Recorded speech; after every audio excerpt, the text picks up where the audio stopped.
Amigas y amigos, nuevamente un saludo cordial desde la Universidad Andina Simón Bolívar, sede Ecuador.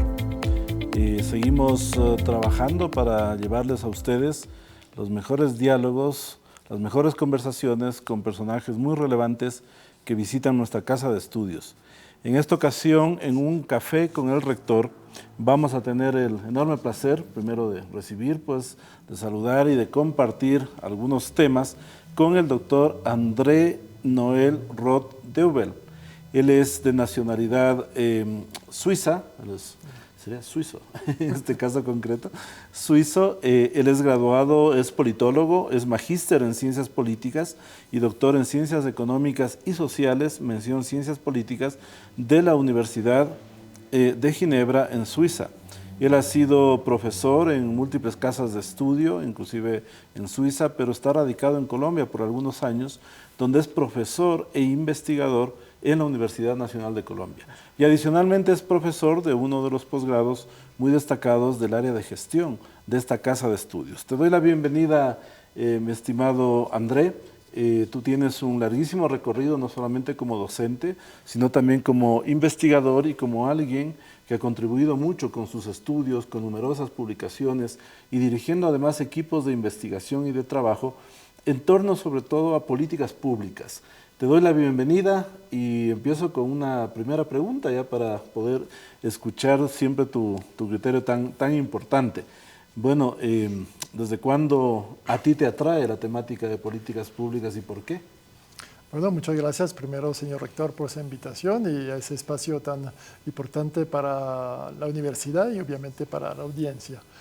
Pues mi interés por las políticas públicas nació en el pregrado porque precisamente tuve una oportunidad de tener un profesor que introdujo la temática y me quedé fascinado con la idea precisamente que finalmente estamos siempre en la misma problemática.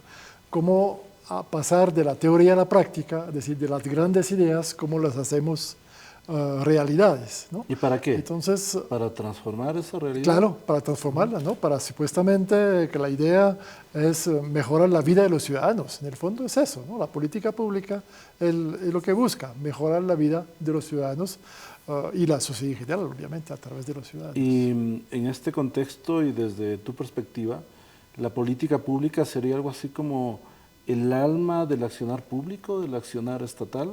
Porque tiene efecto en todos los campos a la final.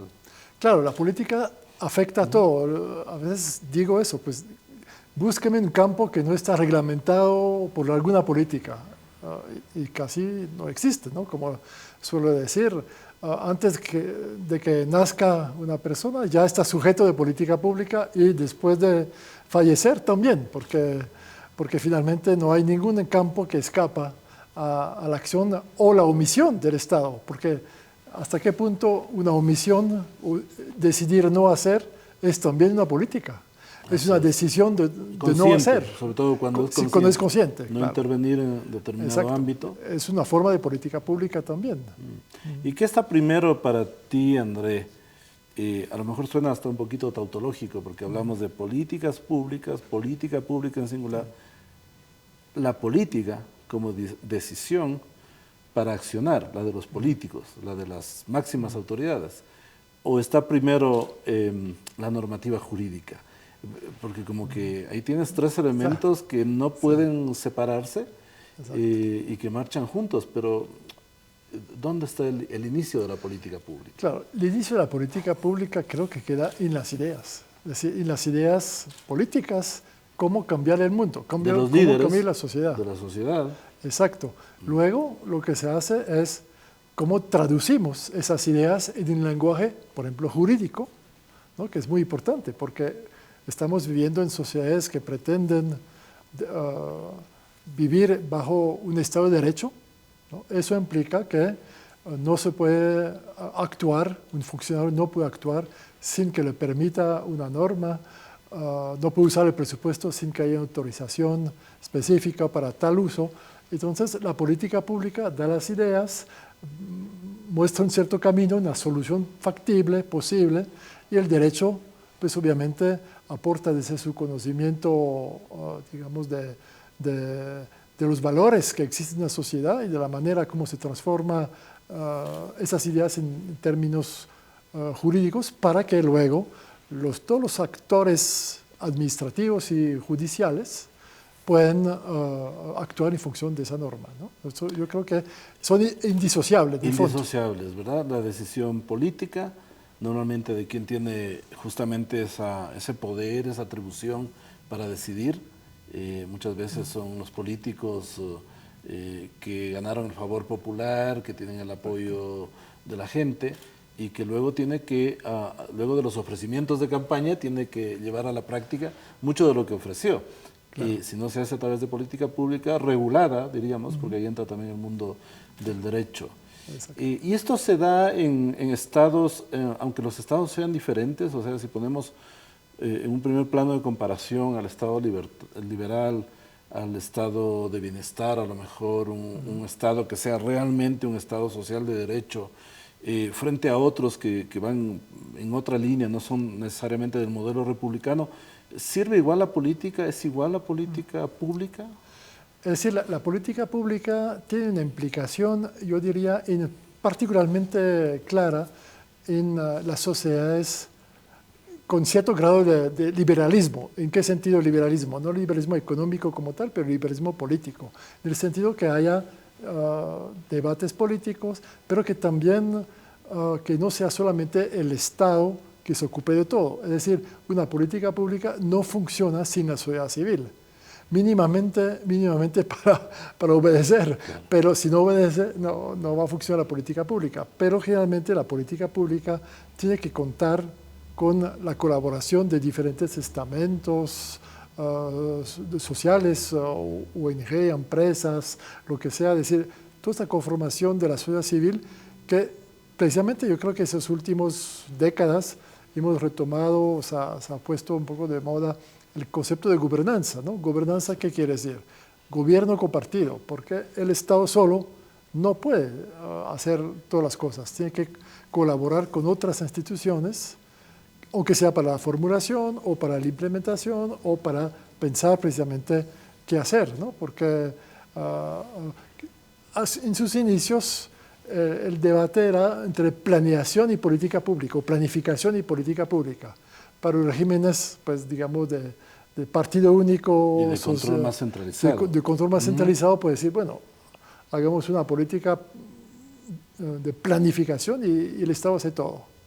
Pero eso creo que pues no corresponde a las sociedades de América Latina en general, y yo creo que la idea es precisamente lograr una conjunción de diferentes actores para participar a lo que se considera como un bien público válido para la sociedad, y eso es política pública. Qué interesante. De esta parte rescato algo que me parece que es vital. No se podría pensar, por lo tanto, en una política pública que solo tome en cuenta el rol o el accionar del Estado, es decir, solo lo público. Necesariamente hay que tomar en cuenta el sector privado, si cabe incluso generar ahí un espacio para la academia, para las ideas, para otro tipo de aportes, y en general, en el sector privado me refiero más a la iniciativa privada, a la empresa, pero también la sociedad civil organizada. Entonces, más va en la línea de un Estado democrático, un Estado liberal, etcétera. Y tú concibes diferentes tipos de política pública, es decir, unas más importantes que otras, unas imprescindibles respecto a otras. ¿Por qué digo esto? Porque en las sociedades actuales, sobre todo en los estados de derecho, donde son muy garantistas según las constituciones, se necesitan muchos recursos económicos para llevar a la práctica la política pública. Y a lo mejor hay que priorizar la incidencia con política pública. Entonces, ¿hay unas más importantes que otras? ¿Hay unas imprescindibles? ¿O todas son iguales y hay que atacar todos los frentes con política pública? Es un poco hay muchos dilemas societales ahí. Finalmente, todos son importantes desde el punto de vista que uno se pone. Pues obviamente, para mí va a ser más importante esto y para usted otra. Pero yo creo que es precisamente los debates de la sociedad, o sea, los acuerdos sociales, societarios que pueden existir entre gobierno, sociedad civil, empresa, ¿qué hacemos? ¿Cómo priorizamos? Es el gran debate. Obviamente detrás de ese gran debate de priorizar política que hay en el fondo es también una decisión de elección económica, donde como Estado, como sociedad pensamos que es importante poner la prioridad, o las prioridades, porque tampoco es una sola, ¿no? Pero entonces hay obviamente importante, todo Estado tiene que tener una política fiscal, una política que le permite desarrollar sus proyectos definidos o concertados con la sociedad a través precisamente de la lógica democrática que eso se pretende lograr, ¿no? Pero obviamente las políticas públicas son importantes, yo sé, como lo que mencionar, la lógica garantista, ¿no? Que hay en casi todas las constituciones latinoamericanas, son muy importantes en términos de derechos como un camino a seguir, ¿no? Un camino a seguir, y a medida que los recursos permiten, pues obviamente hay que desarrollar esos aspectos, porque las políticas públicas, precisamente lo importante no es pensar tanto como a veces se cree, ¿cómo voy a hacer para satisfacer el gobierno de turno? La idea del análisis de política pública en su disciplina, en su campo de estudio, es precisamente cómo poder satisfacer las necesidades de la sociedad. De la gente. En general. Exacto. Y para todos nuestros amigos y amigas que siguen este espacio de Un Café con el Rector, yo te pediría un concepto como muy amplio, muy fácil de entender, de política pública. Pero antes de eso te invito a probar nuestro café para hacer honor a Un Café con el Rector, por favor. Y cuéntanos un concepto muy manejable, muy entendible y amigable de política pública.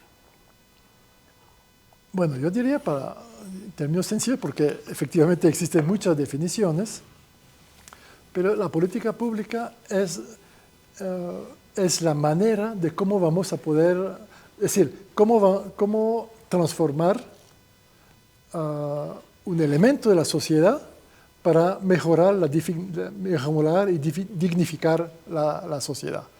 Y eso se hace a través de unos medios que transitan, obviamente, a través del Estado, por lo menos en su manera de legitimarlo, ¿no? El Estado no está obligado a hacer todo, pero el Estado finalmente, el gobierno, es el que tiene la definición de cómo voy a atender ese bien, cómo voy a atender ese derecho. Y va a decidir si lo hago directamente, si lo hago a través de un contrato con una empresa privada, si hago ciertos mecanismos. Y cuando hablo del Estado, además, no es solamente el Estado central, sino el Estado en todas sus dimensiones. Y todos los niveles de administración pública. Exactamente. ¿No? Porque hay unos problemas que se resuelven mejor desde el nivel local y otros del nivel central.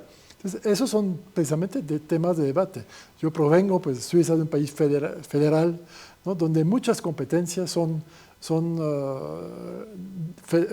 de la federación, o sea, del cantón, del departamento. Pero cuando ese departamento no es capaz de resolver bien el asunto, entonces pasamos al nivel nacional y a ver si entre la colaboración de esos diferentes niveles se logra solucionar. Entonces la idea es solucionar al más bajo nivel inicialmente, pero luego, pues a medida que la complejidad de los problemas, lograr esa coordinación de instituciones multinivel. En el caso que tú citas, y creo que en Colombia, el país donde resides, se maneja mucho esto del criterio de equidad interterritorial, la complementariedad como un principio. Sí. Exacto. Sí. Se da de esa manera, cuando ya tienes que coordinar política nacional, política pública nacional, como una guía o un paraguas para que luego se decante a la política de gobiernos locales. Pero además con criterios como este de complementariedad u otros, ¿no? Exacto. Yo creo que se vuelve ya más difícil el tema. Sí, no es fácil. Técnico. Yo creo que me parece que a veces en América Latina hay una dificultad en definir las competencias respectivas. Hasta dónde el Estado central hace una cosa y dónde empieza la tarea del Estado local o intermediario. Entonces yo creo que a veces esa mezcla de competencia que suele ocurrir con cierta frecuencia, el nivel nacional quiere meterse en lo local no hace nada mientras lo nacional no. Todas esas cosas, yo creo que ese conflicto finalmente en términos de competencias, yo creo que es un tema que se debería poder aclarar mejor. ¿Y al ciudadano qué le interesa? que le resuelvan sus problemas. Exacto, no le importa si es Que el lo haga. municipio o si es la nación, pero quiere tener un servicio de calidad a tiempos que necesita. Y yo creo que precisamente uno de los aspectos de la política pública, de los aspectos un poco novedosos, digamos, del pensamiento en política pública, es precisamente también esa perspectiva. Ponerse desde el punto de vista del ciudadano y decir, bueno, yo cómo hago aquí, cómo veo la cuestión. Y esa visión a veces falta al Estado. El Estado tiende a veces a querer resolver todo desde el centro y desde la visión del centro No para toda la diversidad de esos países que son tan diversos además. Entonces yo creo que ahí hay que buscar un equilibrio entre lo que es necesario que sea nacional y lo que se puede dejar digamos, una cierta autonomía local en función de la cultura local, en el fondo, ¿no? Se me ocurre un tema adicional en este punto. Cuando tú dices, o vamos viendo que es necesario entender como que ese conjunto de políticas públicas del nivel central con gobiernos locales, tiene que haber alguna suerte de coordinación, de complementariedad. Y esto pasa hacia lo interno de los estados, no importa cómo estén organizados, un estado federal o uno unitario. Pero esto se pone particularmente interesante desde mi perspectiva cuando en los casos, por ejemplo, de la Unión Europea, de la Comunidad Andina, tiene lo que yo llamo una suerte de desdoblamiento de esa política, porque a la final, cuando hablamos de un proceso de integración como el andino, de la Comunidad Andina, los Estados miembros buscan solución a los problemas que ya tienen en principio a nivel estatal y ponen sus intereses para trabajar en conjunto por esas problemáticas a nivel supranacional. Entonces, a la final es como un desdoblamiento de la política, hablamos de lo mismo, pero se afronta el problema no solo por un Estado miembro por separado, sino en conjunto. Mira, ahí tienes otra gran dimensión y claro, la Unión Europea, por ejemplo, nos puede dar muchas lecciones sobre eso. ¿Cómo ves? Ese es un desarrollo que me parece a mí interesantísimo. Claro. Que la política esté a todos los niveles, la política pública. Exactamente, finalmente sí. Creo que la Unión Europea está construyendo un modelo bastante único, ¿no? de coordinación internacional. Parecido al modelo federal, pero tiene sus particularidades. Exacto. Es un poco diferente. Exacto, hay la autonomía federal, nacional, pero también un contexto de integración regional. Esos son modelos que efectivamente yo creo que no se puede decir que existe un modelo. Yo creo que cada zona, la CAN, por ejemplo, la América Latina, tiene que buscar su modelo, cómo le corresponde la visión integradora que tiene y qué puede considerar como política de la CAN, es decir, similar para todos los países, y qué es de índole más nacional y qué deja a los diferentes territorios.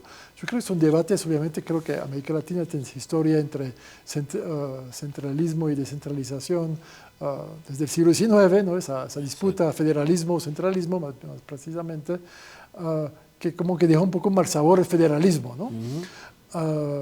Pero yo creo que la política pública muestra que las políticas nacionales pueden ser claramente elementos generales que dan un cierto ordenamiento, pero creo que la lógica quiere que también, y la práctica finalmente, implica que haya una cierta posibilidad de diversidad en la implementación local, porque el problema de la política pública no es tanto su formulación, sino su implementación. Su llevada al terreno, exacto. Su puesta en práctica. Exacto, es el reto grande que hay y precisamente de pronto en América Latina también donde hay una gran capacidad de tener soluciones en el papel, ¿no? En el papel sí hay mucha originalidad, incluso el derecho es muy inventivo. Ideas plasmadas en normativa, pero ¿cómo hacemos para implementar esas grandes ideas en la práctica? Y creo que tenemos lo que llaman en política pública el gap, o la brecha, ¿no? La brecha de implementación, que es el problema central. Y yo creo que todavía, incluso los teóricos o los investigadores, todavía tenemos que trabajar mucho sobre ese tema de los problemas de implementación específica en América Latina. Y a veces se usan términos, ideas que provienen del norte, porque de pronto la disciplina se Hay desarrolló otras allá, experiencias que no son la propia. pero eso no nos sirve tanto para acá. Tenemos que realmente trabajar en pensar cómo implementar las políticas en ese contexto tan diverso como es América Latina. Un modelo propio. Exacto, Hacer un yo modelo creo que el propio. modelo propio. Solo para cerrar la referencia, a mí me apasiona la temática de la integración europea, por ejemplo. Allá como que la división o la fijación de los diferentes niveles de política pública, local, nacional, supranacional, obedece a un criterio de eficiencia, y por eso el criterio de subsidiariedad, para ver quién puede ser más eficiente, quién puede gastar menos y ser más eficiente en los resultados. Pero ese es el modelo de la Unión Europea, no es extrapolable sin más a cualquier otro contexto de integración y menos a un esquema nacional. Yo creo que hay que subrayar esta parte muy valiosa que tú lo aclaras. Quiero topar otro tema en este punto que para mí es fundamental y que en Ecuador ha causado algo de debate, porque yo creo que mucha gente no lo ha percibido. ¿Cuál es el camino correcto desde tu perspectiva? La decisión política que define ciertas políticas públicas para accionar en la realidad y que luego espera que eso se decante a través de planes, programas y proyectos. O sea, decisión política, política pública, planificación. O el camino es decisión política, plan nacional y políticas en funcionamiento, con planes, programas y demás, pero que además derivan también del plan. Claro. Acá hay una gran discusión, porque hay una Secretaría Técnica de Planificación adscrita a la Presidencia que define el plan nacional, al cual se sujetan las políticas públicas. ¿O está antes la política pública que la planificación nacional? Sí, pues yo creo que ¿Cómo lo ves tú? la planificación me parece que hay como unos imaginarios, ¿no? A lo de la planificación, que a través de la planificación podemos pensar las grandes causas nacionales y a su vez resolver a través de esa planificación los niveles de los andenes de cualquier municipio.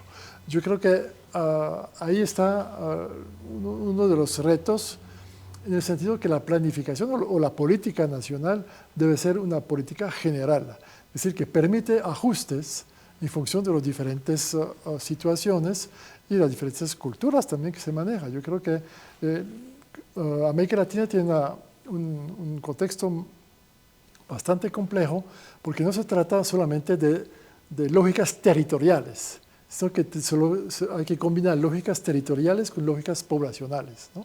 Por la gran diversidad. Y eso se vuelve difícil desde una planificación central, un poquito como con el mito de... Tomar en cuenta todo. Exactamente, no se puede tomar en cuenta todo desde el centro. Yo creo que eso es una ilusión tecnocrática que termina siendo o autoritaria, ¿no? O una termina visión unidireccional. exacto, o que termina por un fracaso o una deslegitimación del mismo Estado, ¿no? Yo creo que es una alquimia bastante compleja y por eso nosotros estamos trabajando en grupo de investigación, tratando de pensar cuál es un poco lo que puede aportar. De un lado también qué puede aportar América Latina, porque tiene experiencia en muchas cosas que a veces lastimosamente no son documentadas suficientemente como para que se vuelva modelo. Tenemos tendencia a pensar que aquí solo aplicamos cosas y no tenemos la capacidad a veces de difundir y decir, bueno, esa cosa aquí ha funcionado y no se difunda. Entonces yo creo que estamos en mora, precisamente en América Latina, de tener una mejor combinación entre academia y práctica política, más allá de las ideologías, obviamente, porque el problema, como dijimos al principio, es resolver los problemas de la gente. Y eso debe ser como el punto central que nos debe guiar sobre qué soluciones son válidas y no. De esto último que tú expresas, me surge la duda. ¿Estamos debiendo en materia de evaluación de la política pública, de este necesario seguimiento, evaluación, tal vez la corrección sobre la marcha? exacto. que es seguir el ritmo de la política ya puesta en marcha, ¿no? Sí, por eso de pronto hice como un gesto de evaluación, sí, pero no la evaluación de pronto como se suele practicar después de unos años, al final unos resultados, unas cifras. Eso no es una evaluación suficiente para entender la política pública, porque ¿qué le dice esa evaluación? Lo dice ¿sirvió o logró tanto porcentaje la política pública? ¿O fracasó tanto porcentaje? Porque nunca es 100%, nunca es perfecta o imperfecta, pero de pronto completo. ya llega ese juicio demasiado tarde. Sí, a veces, primero llega demasiado tarde y sobre todo ese tipo de evaluación no nos dice por qué fracasó o por qué fue exitosa. Entonces, la evaluación debe ser también la evaluación del proceso y qué aportó el proceso y qué permitió que se logra resultados o fracaso a una política. ¿Y la política pública le sirve tanto al gobernante demócrata como a uno populista? Mira, o sea, sabemos bastante en América Latina sobre políticas públicas que perennizan, por ejemplo, esas políticas fiscales que tienen que ver con los subsidios, que ya llega un punto en que ya no se pueden sostener, pero no han generado otras condiciones para no depender de los subsidios. Claro. Digo, igual es la política pública, es un instrumento, claro, depende cómo lo uses, cómo lo proyectes. ¿Sirve igual a un gobernante más responsable que otro? Pues digamos, lo sirve como instrumento, obviamente para su momento de gobierno lo sirve, pero nosotros desde la perspectiva un poco académica, obviamente, tenemos que recordar siempre, y siempre hago énfasis eso en mis trabajos o en mis clases o lo que tengo la oportunidad, es que la política pública debe servir fundamentalmente también a profundizar los valores democráticos, ¿no? Entonces no podemos pensar una política pública solamente por su eficacia puntual de un momento dado, que entiendo que a veces hay tentaciones de resolver a la fuerza la cosa, ¿no? La mano dura parece que resuelve el problema, pero eso es muy a corto plazo. Pero yo creo que tenemos que precisamente lograr a través de la política pública, la forma como se hace, generar ese sentimiento de confianza y de legitimidad de la acción pública y también, es decir, de legitimidad pública tanto del gobernante, yo lo escuché, porque a veces los gobernantes piensan que todo saben, ¿no? Entonces, eso yo creo que también un poco de modestia de los políticos, para decir, bueno, de pronto la ciudadanía o las discusiones, la deliberación me hicieron cambiar de opinión sobre esa política. Eso es importante. Esa deliberación democrática que a veces es difícil que se dé en los afanes electorales y populistas. Creo que el populismo depende de la definición también, ¿no? Porque populismo, si entendemos escuchar al pueblo, pues sí, está bien, pero populismo es únicamente para instrumentalizar las emociones públicas para generar una política que le sirve, pues no es... Claro, y que no necesariamente están dentro del marco de una democracia. Exacto. Y yo diría, acercándome más a lo que planteabas al inicio, al esquema, al modelo, al tipo de Estado de derecho. Exacto. O sea, como que esa sería un poco la fórmula ideal, ¿no es cierto? Claro. Si nos acercamos exacto. a valores democráticos. Sí, yo creo que el derecho ha hecho muchos aportes también sobre los controles y pesos y contrapesos en el Estado, que no pueden negar esos aportes que ha hecho la estructura institucional, el pensamiento jurídico constitucional, pero pues obviamente eso no es suficiente, porque en América Latina sabemos de todos los derechos que están aprobados en todas las constituciones, de vez en cuando un fallo, pero ¿cómo se implementa? ¿No? Vuelvo al asunto. ¿Cómo se implementa? Es a través de las políticas públicas, es decir, la política pública es el instrumento de implementación de los derechos, en el fondo, ¿no? Y eso es lo que nos falta mucho, no digo, bueno, estudio también, pero sobre todo debería haber mucho más dedicación a esa temática por parte de los gobiernos. Este ámbito tan importante, tan vital para los países en general, para las sociedades, supongo que exige, para que funcione bien, no solamente el conocimiento, ojalá profundo, de parte de los políticos y de las autoridades de turno. ¿Quiénes más deberían conocer bastante sobre políticas públicas, gestión pública? Bueno, yo creo que, como le decía en su momento Laswell cuando fundó esa disciplina, decía, pues la política pública es también, debería ser también un asunto de formación ciudadana. Es decir, los ciudadanos deben saber qué es factible, qué es posible y no en esta forma, ¿no? ¿Dentro del ámbito de la cívica, tal vez? Sí, Cuando se habla de las responsabilidades del ciudadano, sí, ciudadano como, etcétera. exacto, es decir, ha sido una parte del análisis de política pública tratar de poner en lenguaje común y corriente, normal, las explicaciones políticas y pensar qué se puede y qué no se puede hacer en política pública de forma pues razonable, porque obviamente la política pública depende siempre de los recursos. Así es. No hay política pública que funcione sin recursos adecuados. Y eso es muy, muy importante que los ciudadanos también sepan que el dinero tampoco cae de la... No nacen los árboles, dicen. Exactamente. Entonces, eso, por ejemplo, eso implica también discusión sobre política fiscal, política tributaria, ¿no? Y ¿Quién paga, participación cómo paga? ciudadana, ¿no? Pero participación Es decir, la ciudadana, gente tiene que ser escuchada también para definir una política, ¿o no? claro, claro, tiene que saber dónde gastar el dinero, ¿no? Finalmente es su dinero, cómo gasta el Estado. Entonces, América Latina tuvo un poco esa tendencia de esta forma, aislarse de esa preocupación con los commodities, ¿no? Entonces, no me toca cobrar impuesto acá, no me toca responsabilizar a los ciudadanos con sus impuestos, está haciendo una tributación justa. Lo que es justo, eso es discutible siempre, obviamente, en el ámbito de la sociedad. Pero el impuesto es impuesto, exacto, es una imposición. Exacto, pero a veces la famosa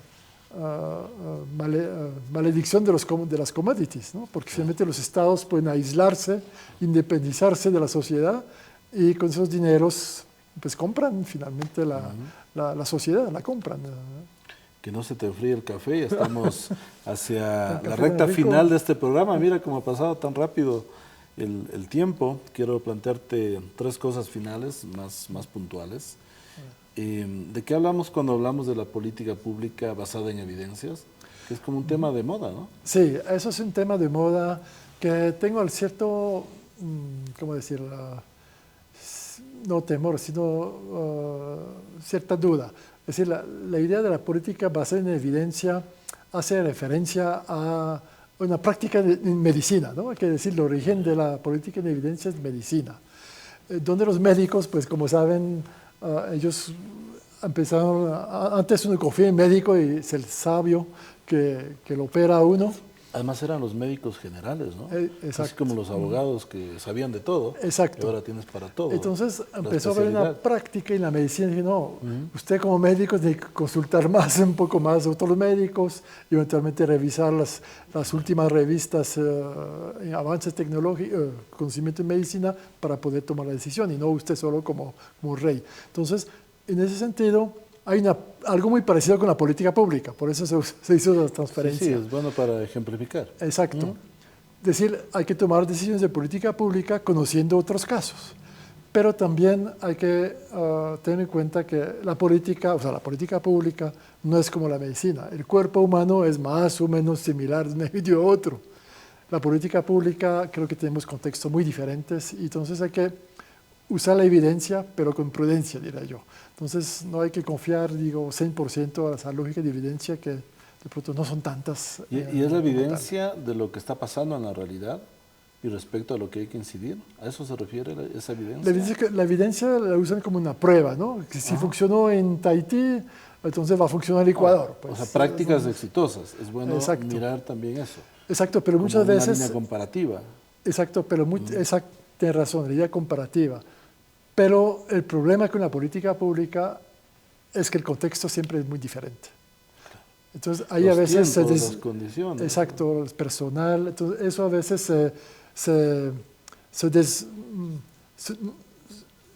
decir, la importancia no está tomada en cuenta del contexto. Se tiende a centrarse sobre la política como tal, pero se olvida el contexto que es muy importante para una política pública. Un muy problema, importante. no tomarlo en cuenta como corresponde. Entonces, lo que puede ocurrir con la evidencia a veces se centra demasiado sobre un punto y y no se olvide un poco el Y contexto. surgiría como esa tentación de decir, como acá funcionó, acá también podría funcionar. Exacto. En Que es otro un buen punto de tiempo, inicio. En otro punto geográfico, en otra realidad. Exacto. Pero hay que creo que ampliar un poco la mirada para poder realmente trasladar así las políticas.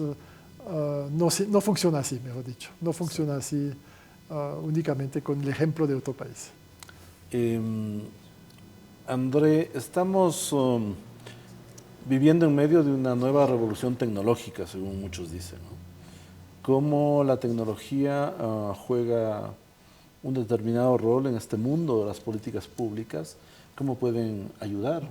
¿Cómo las podemos utilizar en provecho de la sociedad a la final? Sí, yo creo que la tecnología siempre ha jugado un papel importante en la transformación de las formas, como el Estado intenta transformar la sociedad. Desde Taylor hasta hoy, pues hay influencia, ¿no? Finalmente la administración funciona un poco como lo planteó Taylor en este momento. Hoy en día, yo creo que la tecnología y la inteligencia artificial puede aportar mucho en facilitar, simplificar o hacer mucho más rápido procesos, por ejemplo, de comparación. Con la gran cantidad de la gran cantidad de información que tiene. Y eso puede permitir un trabajo mucho más basado en evidencia, tal vez, de todo el trabajo de la administración. Puede simplificar el trabajo administrativo. Yo comparo un poco eso cuando Toyota introdujo los robots para asemblar carro en Japón, ¿no? Casi tumba a Ford. Entonces, esa revolución tecnológica nos llegó a la administración, ¿no? En muchos casos usamos los computadores como una máquina de escribir, en el fondo. Claro. Solo que mandamos un archivo, exacto. Yeah. Pero con la inteligencia artificial todo lo que es rutina, lo podemos automatizar. Entonces, eso permite más seguridad en el sentido de que no se puede desviar una práctica, porque es una rutina que se establece. Se puede acelerar, se puede hacer mucho más rápido. Y yo creo que la administración pública tiene que ir cambiando en el sentido que de pronto podemos tener más tiempo para pensar la política y no tanto para hacer las cosas de son de rutinas, ¿no? Entonces, eso creo que va a ser esos próximos 10 o 20 años va a ser importante. Y lo que cambia creo que es la relación con el ciudadano, ¿no? Ahora, con la inteligencia artificial, con Internet en general, el Estado puede funcionar, entre comillas, 24 horas, ¿no? Sin necesidad de oficinas, horas fijas, etc. Y si me permites, el ciudadano como que tiene los canales activos también 24/7 para ser escuchado, para opinar, para sugerir, para criticar. También podría ser. Exacto. Y otro tema, a lo mejor la tecnología nos ayuda mucho, adicionalmente en 2 puntos, para el seguimiento, para la evaluación constante, para la recopilación del avance de los datos, etcétera. Y lo otro, que a lo mejor nos sirve de mucho para saber qué más está pasando en el mundo con otras políticas que son similares, justamente para profundizar en el tema de evidencia, que me parece también vital, ¿no? Que a su vez, todos esos aspectos positivos, también hay que mirar al otro lado. ¿Cuál es el peligro, en cambio? El peligro, digamos, son peligros éticos, la vigilancia, ¿no? Que nos permite el control. Pues Google sabe mucho más de mí que yo mismo. O de tu barrio y tu comunidad Exacto. que los vecinos. Y eso es un poco el peligro, es que finalmente también hay un desconocimiento de esto y un uso que no puede ser siempre ético de toda esa información, ¿no? Y ahí creo que está el asunto importantísimo de la transparencia. Es decir, el Estado debe decirnos, bueno, el sector privado también, decirnos qué usan, cómo usan la información que recolectan, ¿no? Eso es claro, y luego ya porque tras el accionar de la política pública, qué resultados. También, obviamente. Y qué tan eficiente fue el uso de recursos, ¿no? Obviamente. Quiero finalmente pedirte 2 cosas. La primera, que me digas, si yo te pregunto, te digo, ¿con qué políticas públicas te quedarías si te digo haz un ranking de las 3 infaltables donde hay que poner más atención y hay que cuidar mucho más, que se deben proyectar desde un gobierno, por ejemplo? Bueno, pues yo creo que es una pregunta difícil. Con tu experiencia seguramente has asesorado en varios países y demás. Sí. Un ranking, 3, 4 políticas infaltables, vitales para el ciudadano hoy en día además. Pues yo creo que para América Latina particularmente es súper importante tener una política de derechos humanos que se preocupa para eso, ¿no? Muchas veces hay que pensar la política pública, cualquier política pública, qué impacto tiene en términos de derechos humanos, ¿no? A veces nunca se hace eso, se piensa qué tan eficiente o qué tanta plata gasta, pero no se sabe muy bien para una necesidad específica, Exacto. pero esto es de mucho más fondo. Sí. Lo otro, yo creo que también, obviamente la educación, pero creo que la educación pues está entrando en una crisis importante de transformación con la inteligencia artificial particularmente. Yo creo que implica un repensamiento de cómo se educa la sociedad, y yo creo que es central, ¿no? La educación, derechos humanos y bueno, yo creo que son... Y bueno, en términos generales la seguridad, no puede decir que es un problema importante en Ecuador, ahora en Colombia ahora, ¿no? Lo conocemos también, pero una política de seguridad no es solamente que no me atraquen en la calle, ¿no? Pero es también una política que genera tranquilidad pública en general, en el sentido de que yo sé que aquí me atienden, cualquier cosa que pasa, me atienden los derechos a la salud, todos esos elementos de seguridad, ¿no? Uno vive que genera confianza finalmente. Sí. No hay tranquilidad, no hay certeza, sí. No hay las mejores condiciones para el desarrollo del sistema productivo, por ejemplo, desarrollo profesional, etcétera, ¿no? Pues esos son... A través de la formación, finalmente el Estado también permite a los educados a eventualmente generar pues, nuevas empresas, ¿no? Nuevas formas productivas. Y finalmente, André Roth es un especialista politólogo, experto de larga trayectoria y experiencia en políticas públicas, además como académico, docente de altos quilates, investigador, un académico y un experto en la práctica también sobre los temas que estamos hablando. Para finalizar, André, yo te agradezco mucho por estar acá con nosotros.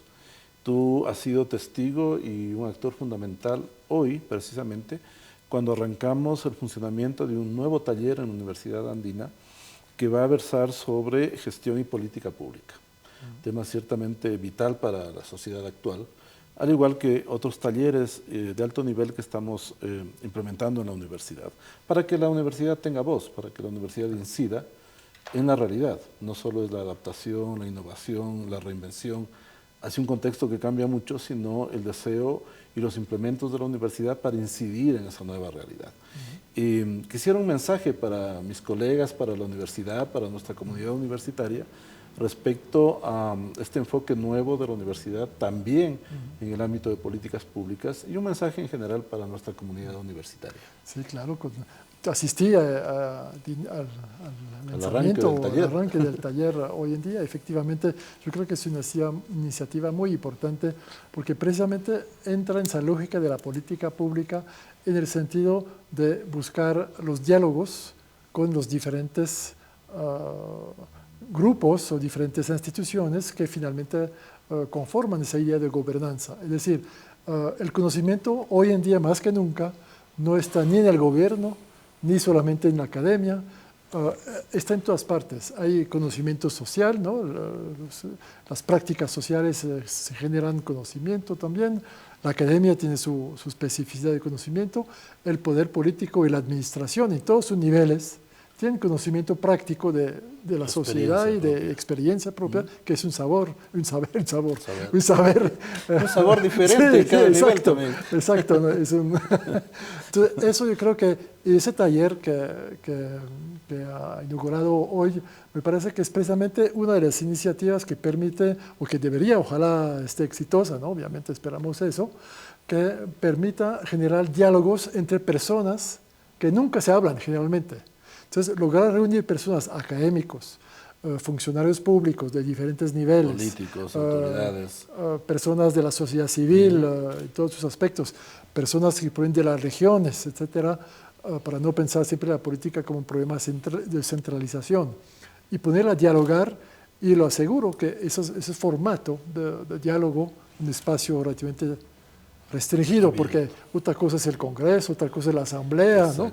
Pero una cosa, los diálogos que permiten construir soluciones innovadoras o nuevas, de pronto un poco más consensuadas, para precisamente asesorar, ojalá el Estado tome nota de esas iniciativas y aporte y tenga en cuenta lo que se dice desde la academia con esas iniciativas. Realmente lo felicito por haber y la Universidad Andina por esas iniciativas que en el fondo, para terminar ahí, corresponde a la visión que tenía Laswell, lo decía esta mañana, de los seminarios planetarios. Hay que reunirla de forma interdisciplinar e intersectorial al conjunto de la sociedad para tomar decisiones de política pública. Para aportar y mejorar la realidad, transformarla. Hacia la dignidad humana. Gracias, André. Es André Roth que ha compartido con nosotros en esta nueva edición de Un Café con el Rector. Así que les invitamos a escuchar este programa, a seguirnos y les agradecemos por su fidelidad con nosotros. Gracias. Nosotros acá en este espacio y darles un recuerdo a nuestros invitados especiales. En esta ocasión pues es una imagen de la famosa Virgen de Quito, un personaje icónico que parte de una obra de arte que está precisamente presidiendo el Panecillo hacia el centro-sur de nuestra ciudad. Así que esperamos que lo guardes para tu oficina, tu hogar, como un recuerdo muy especial de esta universidad. Muchas gracias, muy honrado por ese regalo realmente precioso y bueno, símbolo de la cultura quiteña en el fondo, ¿no? También. Así es. Muchas gracias. Gracias a ti. Muchas gracias.